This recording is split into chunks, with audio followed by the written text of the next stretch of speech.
মানে যোৱা পৰহি দিনাখনে মোৰ এখন গাড়ী বেয়া হৈছিলে। বেয়া হোৱাৰ পিছত মানে ষ্টাৰ্টৰ কিবা প্ৰব্লেম হৈ আছিলে। তাৰপিছত ডিলাৰৰ ওচৰতে বেয়া হৈছিল, ষ্টাৰ্ট হোৱা নাছিল। আৰু মেকানিক নিকিনে মই ষ্টাৰ্ট কৰিলোঁ। ষ্টাৰ্ট কৰাৰ পিছত ইঞ্জিনৰ কিবা দুটা ছিগনেল আহিল।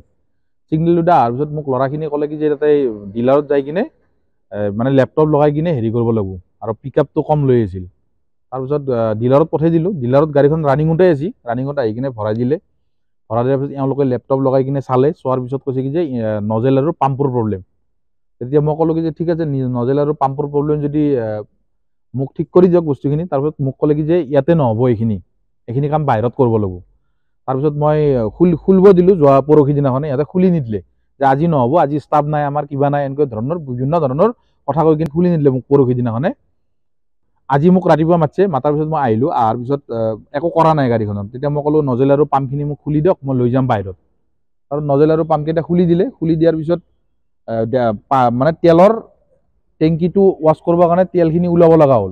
টেংকিটো ৱাছ কৰি কিনে থৈ দিয়ক, মই পাম্পটো বনাই লৈ অহাৰ পিছত একলগত টাইমটো মেকআপ হ'ব, আপোনালোকে এইখিনি কৰি ৰেডি কৰি থৈ দিয়ক। তাতে কৈছে কি যে নজেল পাম্পৰ মিস্ত্ৰীও আমাৰ ইয়াতে নাই।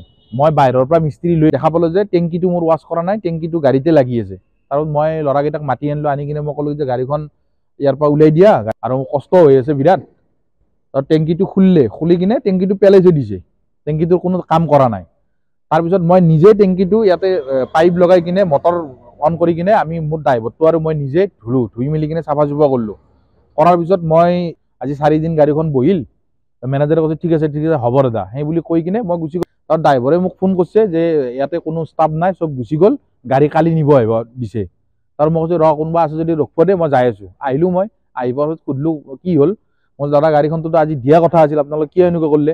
এইবাৰ মোক কৈছে কি যে নতুনকৈ চেল্ফৰ প্ৰব্লেম, চেল্ফটো তোমাৰ কাম নকৰে।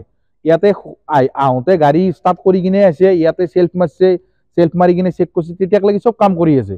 এক ৰাতি আৰু অলৰেডি মোক ইয়াৰে মেকানিক এটাই কৈছে যে ইয়াতে বহুত বস্তু উল্টা পুল্টা হয় বুলি, ইয়াৰে মেকানিক এটাই মোক কৈছে আপুনি গেৰেজত গাড়ী সোমাব নালাগে। ই মোক বহুতবাৰ বাধা কৰিছিলে।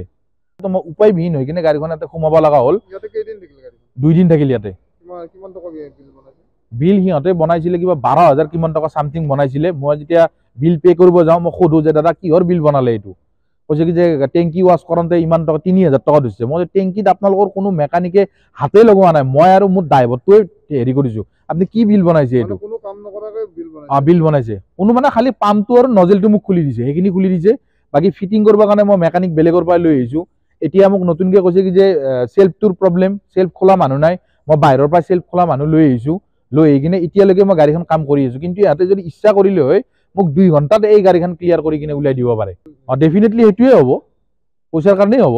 বুলি কিনে হেৰি বুলি কিনে গাড়ীৰ কিবা বুলি কিনে কোনো ধৰণৰ ৰেচপন্স নাই। মেকানিক এটাক যদি কিবা এটা সোধে, কোনো ধৰণৰ এটা ভালকে ৰিপ্লাই নিদিয়ে, কথা নকয় বা বুজাই নিদিয়ে, কোনো ধৰণৰ ব্যৱহাৰে নাই। আপোনালোকে লাগিলে হেৰিকেইটাক সুধি লওক, এই কি বুলি কয় এইটো, চিকিউৰিটিকেইটাক সোধক। চিকিউৰিটিকেইটাই মোক দেখা পাই আছে।